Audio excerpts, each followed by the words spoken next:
Welcome back, everyone. Namaste. This is going to be part number 7 of the game of life and how to play it. I got kind of confused about which part I left off on, which reminds me I better write down what part the next chapter is on because I will forget. So I changed all of the descriptions to reflect the correct part numbers. So this is part 7 of the game of life and how to play it by Florence, Shinn. In the last video, we left off at external inharmony is the result of mental inharmony. So if your 3D is not in harmony with your divine design, that means inside your subconscious is not in harmony with divine design. And you need to figure out what negativity you are holding on to, what trauma, anything like that, that's affecting your 3D. So the next chapter is called Perfect Self-Expression and Divine Design. No wind can change the tide of destiny.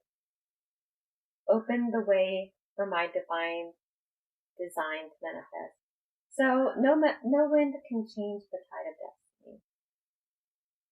Your divine reality is your divine reality. Nothing is ever going to change that. And nothing can change it. No wind can change it. No water can change it. Nothing can change it. All you have to ask is for God to open the way for your divine design. And like I said, God and intuition, they're your GPS system. Okay? They will tell you where to turn and, lead you through all of the twists and turns and traffic circles to get to where your divine reality sits. So you just have to trust, have faith in the universe, have faith in God, have faith in your intuition. The divine design includes health, wealth, love, perfect self-expression, and perfect self-expression. So your divine design includes everything in your life. And those are good things to write down and figure out what the perfect health looks like for you, the perfect wealth, the perfect amount of money, the perfect love, okay? Your perfect self-expression. Like this is my perfect self-expression. Yours could be painting, it could be singing, it could be writing, okay? It could be whatever, any creative form of self-expression. She says you come into the world financed by God, so the supply for your perfect self-expression will always be at hand. This is something I always ask people. I always say, if money wasn't an object, what would you do with your life? And, I always said definitely if money was no object, I'd be a costumer. Or I would be probably a costumer. I love to sew. I love to make costumes and stuff like that. I was thinking of doing like a side business maybe of making custom costumes just because I've seen the costumes in the stores and they are hot garbage and they're like super expensive. So I was like, I could make quality costumes for less than that, because especially little kids, kids deserve a nice quality costumes that look cool, that's not going to break the bank. And I was thinking about maybe doing kind of like a thing where I would make free quality costumes for children who could not otherwise afford costumes,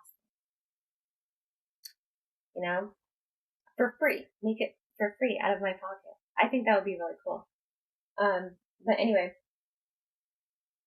when it comes to self-expression, it doesn't matter if money was no object, because that seems to be the blocking force for everyone.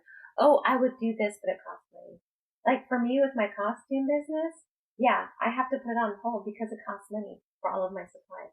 It's going to cost like $500. No, yeah, about $500 just to get started on my new costuming business. Well, I can't start it now. I have to wait for that abundance to come in so I can start my costuming business. I'm still going to do this, but I'm going to do that as well. Because that's not really like it would probably get busier the closer I got to Halloween, but I still want to do stuff for like comic book conventions and events and things like that. So I'm putting it on hold. I'm not forgetting about it. I'm putting it on hold because I don't have to worry about the money or where it's coming from. God's going to give it to me. How is he going to give it to me? I don't know. That's not my business. When is he going to give it to me? When the time is right. When he feels the time is right for me to start my costume business, he'll give me the money for it. Instead of forcing visualization, close your eyes, concentrate on your desire, and let the images come into your mind. When let's say you're like, well, I want a new car. Lay down, close your eyes, and let the images of the car that you want come into your mind, or your house, or your perfect person. It doesn't matter what it is. Whatever your desire is, don't force it. Don't remember the woman with the house? She forced manifestation. Okay? And what happened? Not only did the house owner die, but her husband died. Because she forced manifestation. She forced the universe's hand. And look at the bad karma that came from that. So just let the universe show you images and say, hey, I think this is what you like, this is what you want, and you'll see it in your mind and you're like, oh yeah, I would be very, very interested in that. When it comes to children, it says, let God in this child have perfect self-expression. Let his or her divine design manifest throughout his or her life. Now, when I hear that, to me, it's don't force anything upon your kids. Your views, your beliefs, anything like that. Let them develop their own. Like with my kids, I never forced my beliefs on them. I never forced my spiritual beliefs on them. I let them choose whatever they want. My oldest daughter got into LaVeyan Satanism. That's not devil worship. If you look up LaVeyan Satanism, you'll see it's actually a really interesting belief. My son was a Christian for a while. He's not. And I'm just like, my daughter, she's 8. She's too young. She doesn't care. But I never force anything upon my kid. Not my personal beliefs. Not my personal, I'll talk to them and I'll tell them if they ask me, but I would never force anything upon my child. Like my parents forced on me and my brother and my sister. They forced their religion on us. They forced their beliefs on us. And what happened? We ended up going the opposite direction because nobody likes anything forced upon them. God's will be done and not man's. Basically, the universe is saying, it's my way or the highway. Okay? If you don't like this ride, you can get off here. Okay? That's what the universe says. God's will be done, not man. God's vision be done, not man. So when I say God's vision be done and not man's, it means that God's vision for receiving what you want is God. It's not your vision, it's God's vision. If you say, I want this person, then it's God's vision to say, this is how you were going to get him or her. This is when. So that's why they say just focus on what you want. Don't focus on the details as far as how you're going to get them, when you're going to get them. Don't worry about that. That's not your concern to worry about. Like when you place your order with Amazon, do you focus on how it's going to get here? Sometimes when I order Amazon, it comes through the postal service. Sometimes it's Amazon. Sometimes it's FedEx. Sometimes it's UPS. But do I worry about that? I don't give a crap. As long as I get it, I don't give a crap. who delivers it. I don't care if it comes by carrier pigeon as long as I get it. And when you have to say to yourself, you know what? I already put in my order with the universe. It'll show up when it'll show up. Just like with the Amazon order, they're like, expect it around this time. And it changes all the time, doesn't it? It says, it'll be delivered tomorrow. And then when you check the app the next day, it'll be delivered in 2 days. And you're like, but you know you're still going to get it. So it's just like a brief, like, oh God, but you're still going to get it. So you just put it out of your mind. Same thing when it comes to your divine design, your divine reality. It's going to come. But don't worry about how or when. It says the Bible is a book telling how to release your subconscious mind from bondage by stories, by images. Like, for example, she says, every man is David who slays Goliath, Goliath, or mortal thought, mortal thinking, with a little white stone, or faith. So every man slays mortal thinking with a little faith. Have you ever heard faith the size of a mustard seed can move mountains? That's how powerful faith is. You don't need a whole lot of faith because faith the size of a mustard seed will move mountains. Imagine what living in perfect faith is going to do to your life if a faith of a mustard seed can move a mountain. I mean, faith is a very, very powerful thing. She says, often fear stands between man and his perfect self-expression. Stage fright, right? A lot of people have stage fright. For me, my mom used to love to go do karaoke, and oh my God. She's not the best singer. Sorry, Mom. There's this song called Only You. I forgot who. I think it's the Platters. It's called Only You. And there's this part that gets really high. And every time she tries to sing it, I bust out laughing because it sounds so weird. She's trying so hard, bless her heart, but it's just, you see, every time I think about it, I just bust out laughing because it's so funny. But see, I could never do that because I have that sense of stage fright. I'm too afraid to go up there and embarrass myself because I'm not a very good singer. But fear, that's fear, stage fright, fear. It prevents you from your perfect self-expression. You may think you're not good at something when it comes to expression. But it turns out you're fantastic at it. Like this. Like, I didn't think I'd ever be good at this or be able to do this. But I found that I pushed past my fear and started doing this. Am I fantastic at this? I don't know. I'm getting subscribers and views. Maybe people like me and what I have to say. But I found how happy this makes me. I love doing this. So when you push past that fear and achieve your self-expression, then you're going to find out that, in a sense, like, you don't really care what people think. Remember what I said? The perfect person will draw the perfect consumer at the perfect time. Okay? I'm not here trying to be, Mr. Beast or anything like that, or some other huge YouTuber. That's not my purpose here. My purpose here is to heal and teach. And I will draw those that are attracted to my beacon to listen to what I have to say.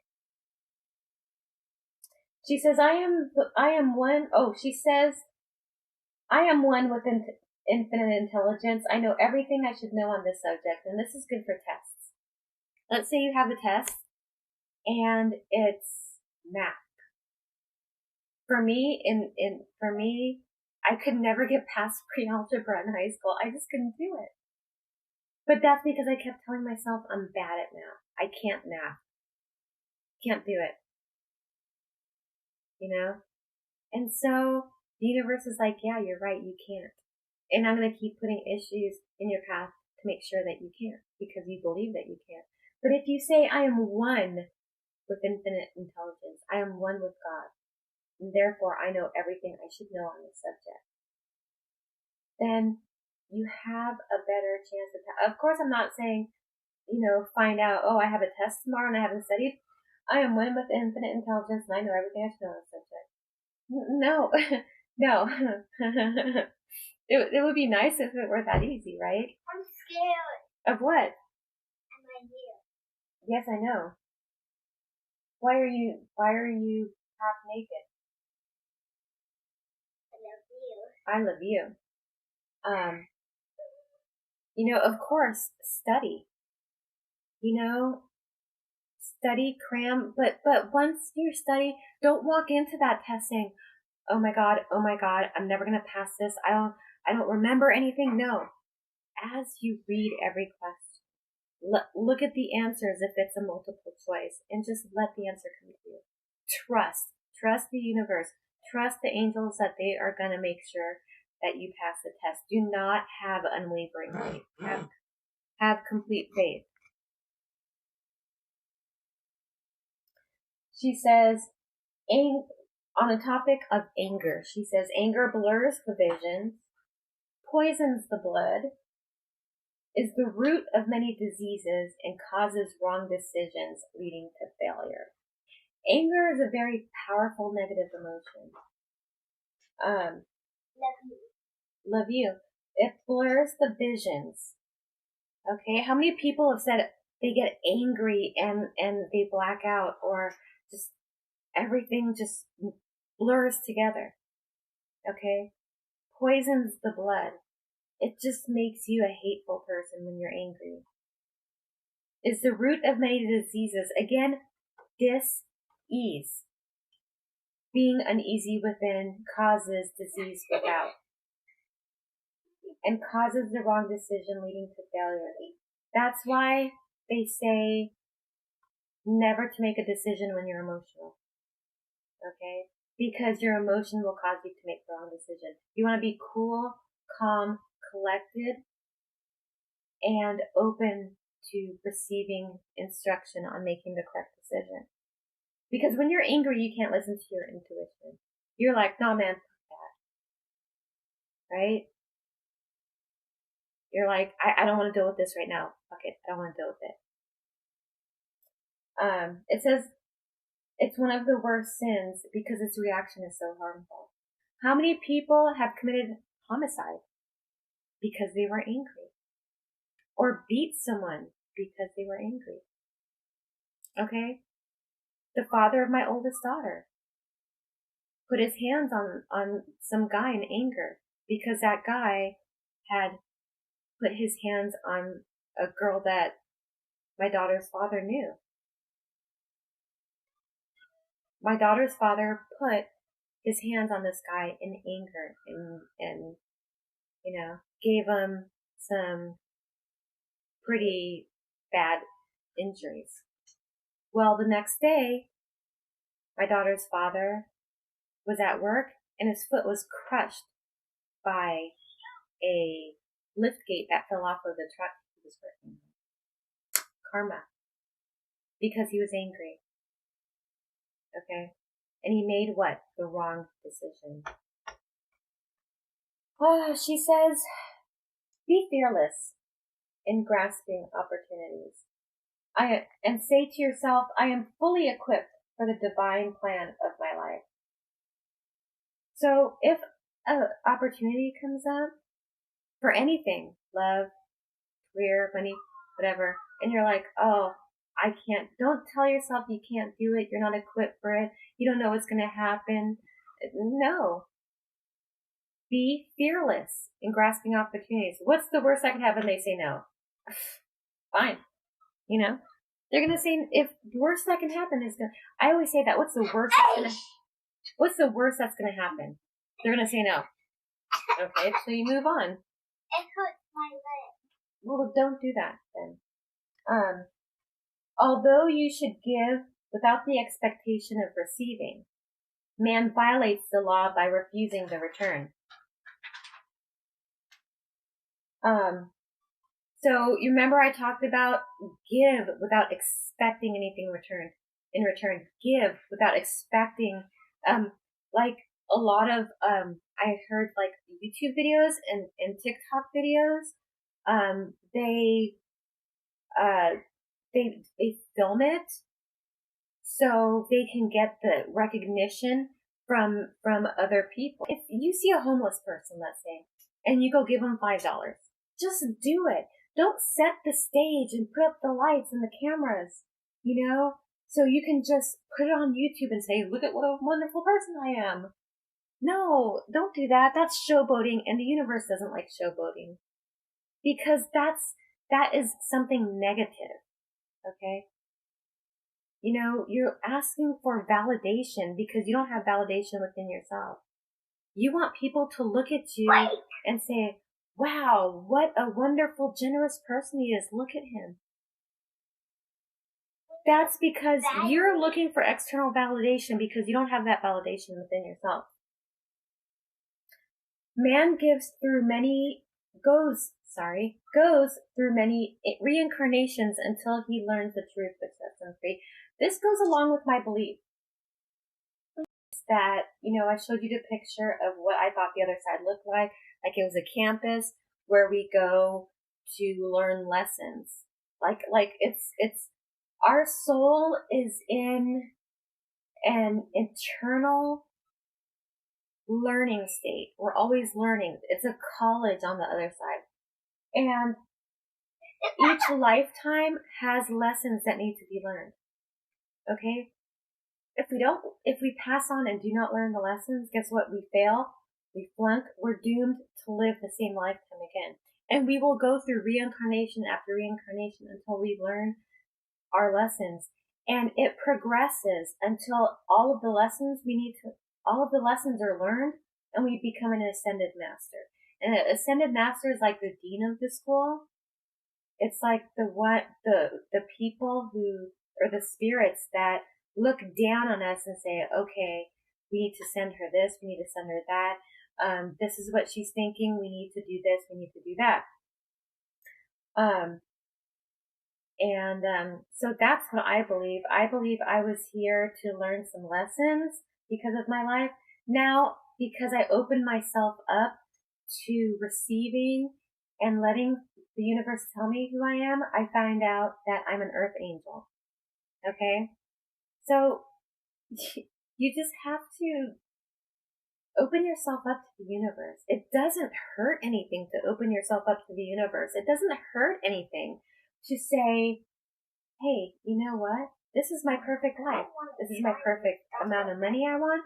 This is my perfect job. This is my perfect person. This is my perfect car. If you live it up here, it doesn't hurt anything. So live your perfect reality. It doesn't hurt anything. Can you not do that, please? It doesn't hurt anything. So that is the end of part 7 of The Game of Life and How to Play It by Florence, Scovel, Shinn.